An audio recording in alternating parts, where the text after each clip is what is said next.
Hello,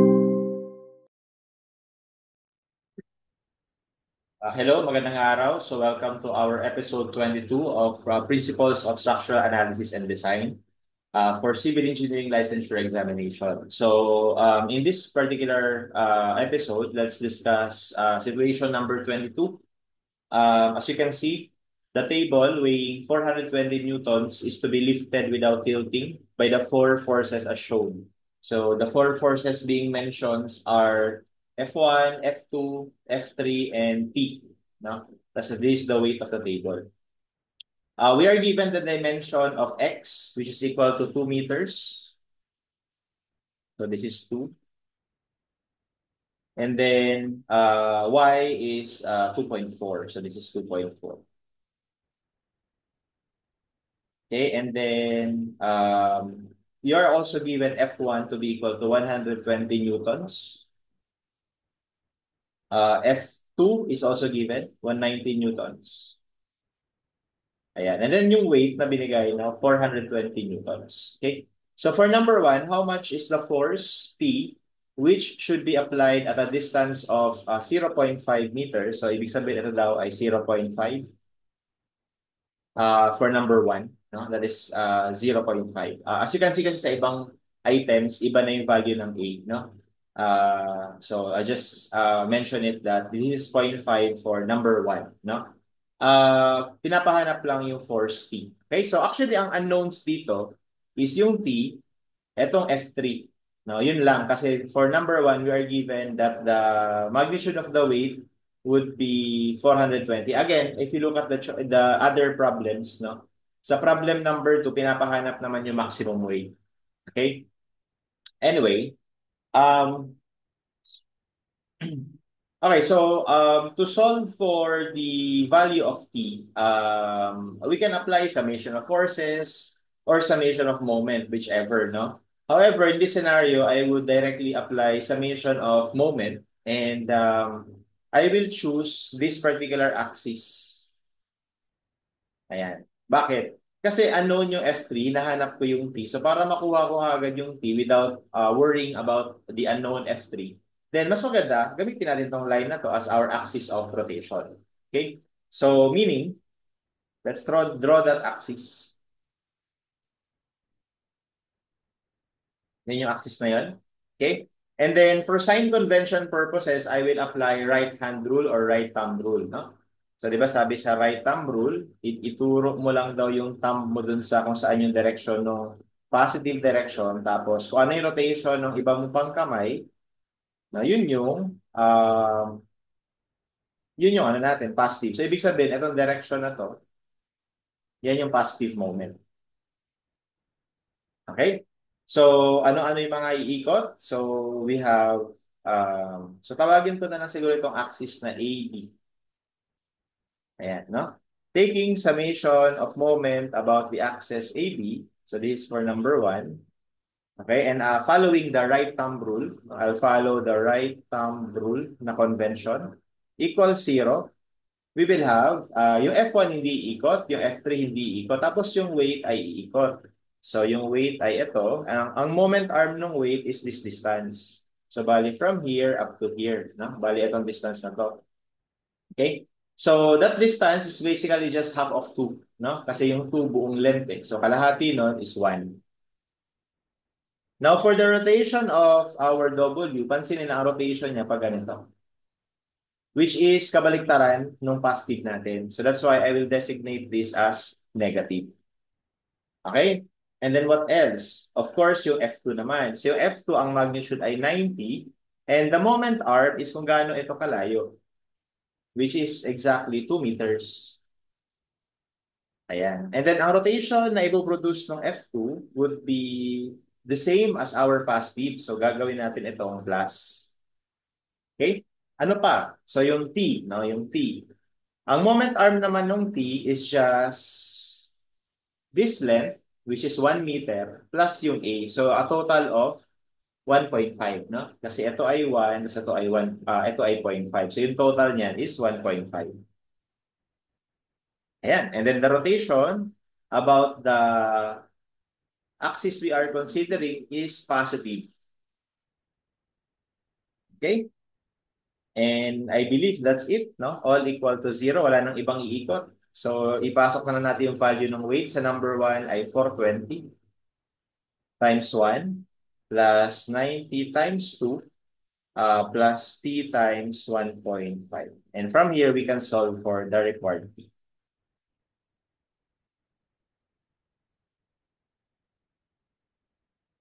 So we have 420 minus 90 times 2, tapos divide natin ng 1.5. Okay, and that gives us 160 newtons. That will be our answer for number 1. Letter C. Okay. Next, number 2. If T is 120 newtons, kung ito daw ay 120 newtons for number 2. Ano naman daw, tapos yung A naman dito ay 0.75. Ayan, so 0.75 naman. Lagyan ko na ng sukat kasi that's already good for both remaining items. So this is 0.75. Okay? Tapos ito, alam natin na 1, no?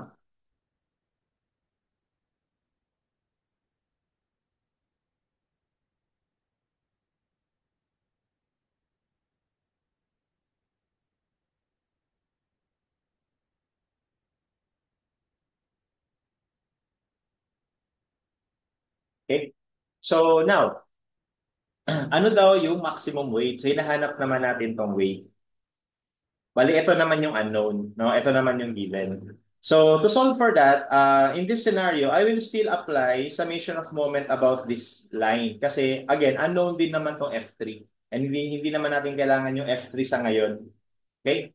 So, that means, I'll take summation of moment again about AB is equal to 0. And applying right thumb rule. Okay? So, we have bali, actually, almost the same yung equation. Yung weight times 1, tas negative siya. Kasi ito, pag ganyan eh. Tas yung distance mo, 1 meter. Tapos, yung 90, ganun ulit, ang moment arm mo is 2 meters. 90 times 2, and then this is going to be positive kasi ito ay, pag ganito ang ikot, same sa positive direction natin using right thumb rule. And finally, yung T, ang mag-iiba lang dyan is yung moment arm natin is magiging 1.75. Okay? Tapos ang rotation natin is still positive. And then that will be equal to 0. So therefore, from here, ang solve naman natin is W. Okay? Tapos ito naman ay 120 according to the given for number 2. Okay? Solve natin. So that's 90 times 2 plus 120 times 1.75. So that's 390 newtons.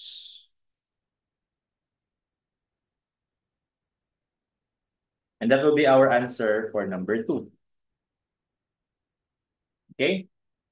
Finally, for number 3, pinapahanap naman if T is 120 and A is 0.75, what is the value of the force F3 required to lift the table without tilting?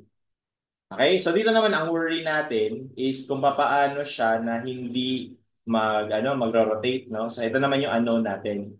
So for number 3, ang gagawin ko naman is I will take summation of moment about this axis.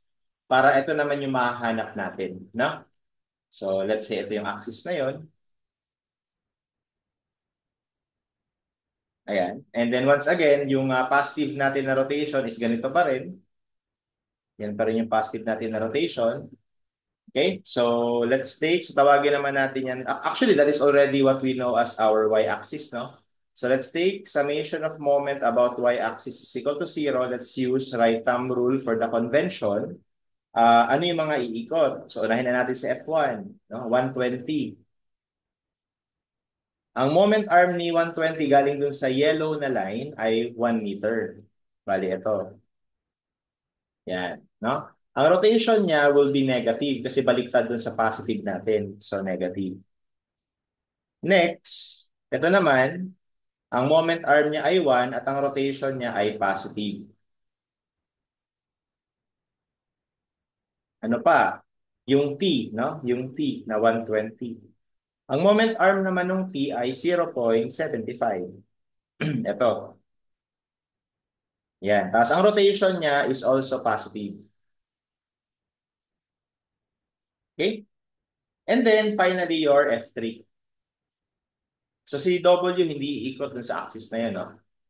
So F3, ang moment arm niya ay 1 meter. Okay? Tapos ang rotation niya ay negative. No? So ito siya eh. Pataas. So ang rotation niya pa ganun, no? Baliktad. Baliktad dun sa positive natin. So, ang moment arm niya is 1 meter. Okay? And I believe that's it, no? So therefore, we can solve for F3. Ito na lang. So we have 120 plus, negative 120 plus 90 plus 120 times 0.75. Okay, and that gives us 60 newtons. Okay, and that will be our answer for number 3. Okay, and that's it, no? That's how we solve this particular problem. So basic na statics na problem lang. Okay. Alternatively, you can also do summation of moment about this axis. Basta importante doon sa number 3, wag mong masama sa equation mo, sa moment equation yung W. Kasi unknown din siya eh. Hindi rin natin siya alam for item number 3. Okay? Anyway, that's how we solve this particular problem. Thank you all for watching. Hopefully may natutunan. Don't forget to share, like, and subscribe. And I'll see you on the next video.